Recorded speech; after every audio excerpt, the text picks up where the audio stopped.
So, episode 4 of The Wheel of Time has just dropped. At time of recording, admittedly probably not at time of uploading. I thought, seeing as we're halfway through series 1...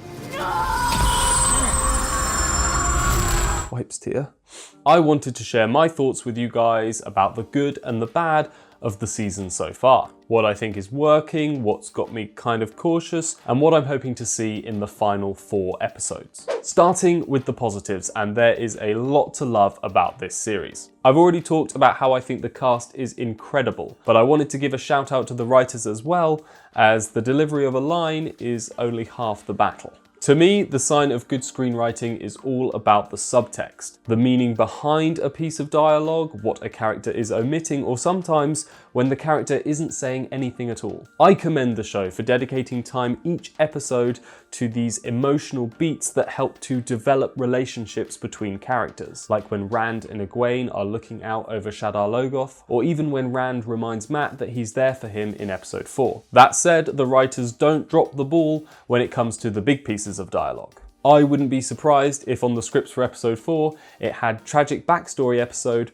written in brackets below the title. We are treated to not 1, not 2, but 3 moving monologues from characters. Maybe 3.5 as we get a little hint to Malkir's fate, but we all know that emotional can is only half open. It says a lot to the skill of the writing that this never felt too much for a single episode, and each backstory hit me square in the feels. When Lan translates the old tongue for Nynaeve. Wipes tear.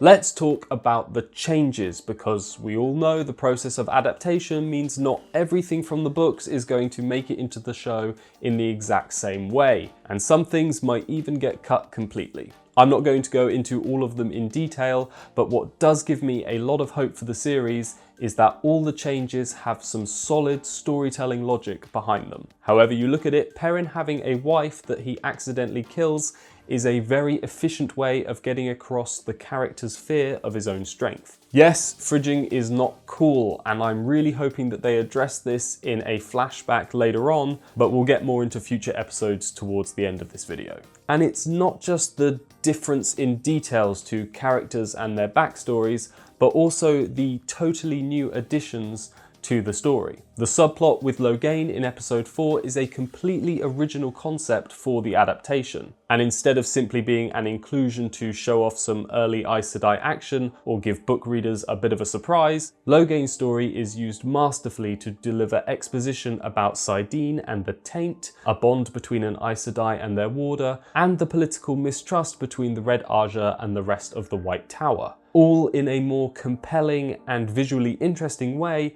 than just 2 characters having a conversation. Let's have a look at some of the decisions that are giving me a little bit, just a little bit, of trepidation. If you complain about the show, they'll call you a book purist hater.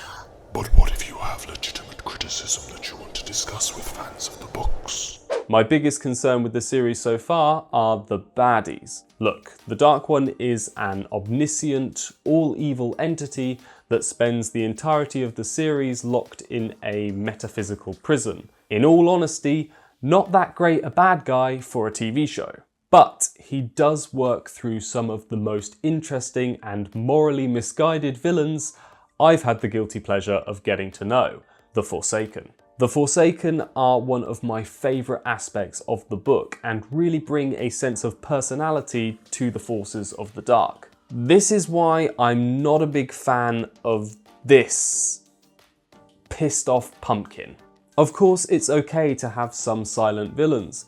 The White Walkers in Game of Thrones, for example, never said a word and were equally mysterious and scary. But it's not like in that series we lacked for any repulsive personalities to really get your blood boiling. And as season 8 proved, not having a clear goal or motivation can ruin even the most intriguing bad guy. I'm really hoping we see a smarter, more sinister version of Ishamael soon, because we're 4 episodes in and it's beginning to feel like good guys versus monsters, which is a bit boring and not representative of the colourful spectrum of evil in the books. This is why I think the White Cloak and Dark Friends scenes stood out to me as my favourites of the series so far. Personally, monsters that look like humans are a lot scarier than monsters that look like pumpkins and anglerfish. The second aspect of the show that is getting to me is still the portrayal of the magic. I'm really trying to get on board with this one, but it keeps pulling me out of my immersion every time I'm watching.